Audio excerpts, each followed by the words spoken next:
কোরআন যেটা আমি নাজিল করছি এটা আমার পক্ষ থেকে না,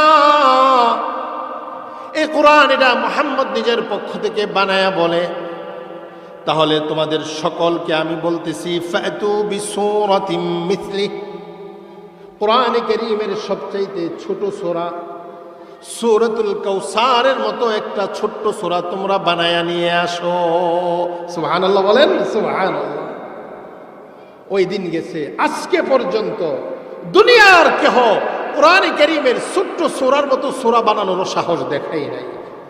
এটাই প্রমাণ যে কোরআনে কারীম এই সাহিত্যপূর্ণ এই কিতাব, এটা হলো আল্লাহ প্রদত্ত কিতাব। এই কিতাবের প্রতি আমাদের ঈমান আনতে হবে যে এটা আল্লাহ তাআলার পক্ষ থেকে নাজিলকৃত। আল্লাহ তাআলা কোরআনে কারীমে এটাই বলতেছেন, তানজিলুল কিতাব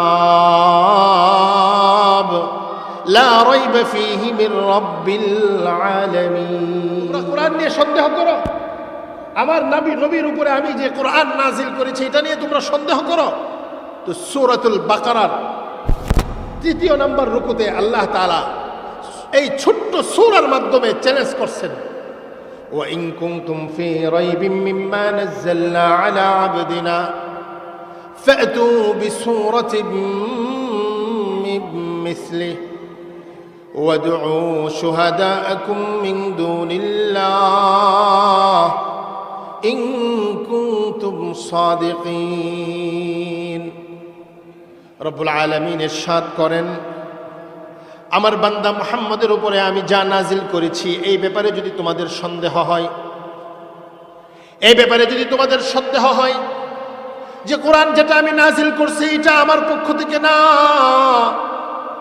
এই কোরআন এটা মুহাম্মদ নিজের পক্ষ থেকে বানায়া বলে, তাহলে তোমাদের সকলকে আমি বলতেছি ফাতু বিসূরাতিম মিসলি, কোরআনে কারীমের সবচাইতে ছোট সূরা সূরাতুল কাউসারের মতো একটা ছোট্ট সূরা তোমরা বানায়া নিয়ে আসো। সুবহানাল্লাহ বলেন, সুবহানাল্লাহ।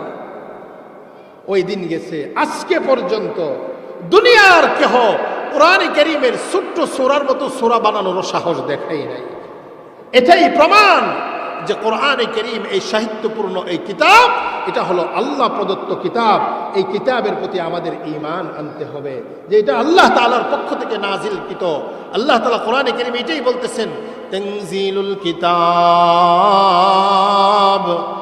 লা রাইবা ফীহি মির রাব্বিল আলামিন।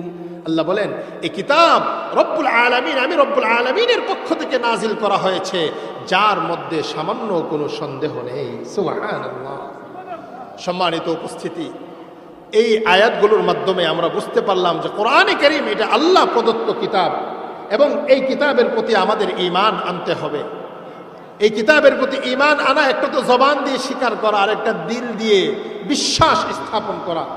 উলামায়ে কেরাম বলেন কোরআনে কারীমের প্রতি যথাযথ ঈমান এবং সম্মান প্রদর্শন শিখার জন্য বলে, হুজুর কোরআনে কারীমের প্রতি যথাযথ ঈমান আর কোরআনে কারীমের প্রতি যথাযথ সম্মান প্রদর্শনের জন্য আমাদের কি করতে হবে? এই প্রশ্নের উত্তর উলামায়ে কেরাম বলেন, যারা আহলুল্লাহ, যারা আহলে ঈমান, আহলে সুহবত, যাদের ঈমানে আল্লাহ তাআলা পূর্ণতা দান করেছেন, যারা কোরআনের ইলম যাদের সিনাতে আল্লাহ তাআলা দান করেছেন, তাদের সান্নিধ্যে যাওয়ার মাধ্যমে আমরা আমাদের ঈমানকে পূর্ণতায় রূপ দিতে পারবো, আমরা আমাদের ঈমানের মধ্যে আলো জ্বলাতে পারবো, আমরা আমাদের ঈমানকে আরো উন্নতির দিকে নিতে পারবো আহলে ঈমান, আহলে সুহবত যারা, তাদের কাছে যাওয়ার মাধ্যমে। সম্মানিত উপস্থিতি, কোরআনে কারীমের প্রতি ঈমান আনয়ন করা এটা প্রত্যেক মুসলমানের উপরে কোরআনের হক। পাশাপাশি কোরআনে কারীমের প্রতি সম্মান প্রদর্শন করা, কোরআনে কারীমকে ভালোবাসা, কোরআনে কারীমকে ভালোবাসা এটা কত বড় একটা বিষয়। আমি আপনাদেরকে একটা হাদিস শোনাবো, বুখারী শরীফেও আছে এই হাদিসটা, অন্য অন্য কিতাবেও এই হাদিসটা আছে।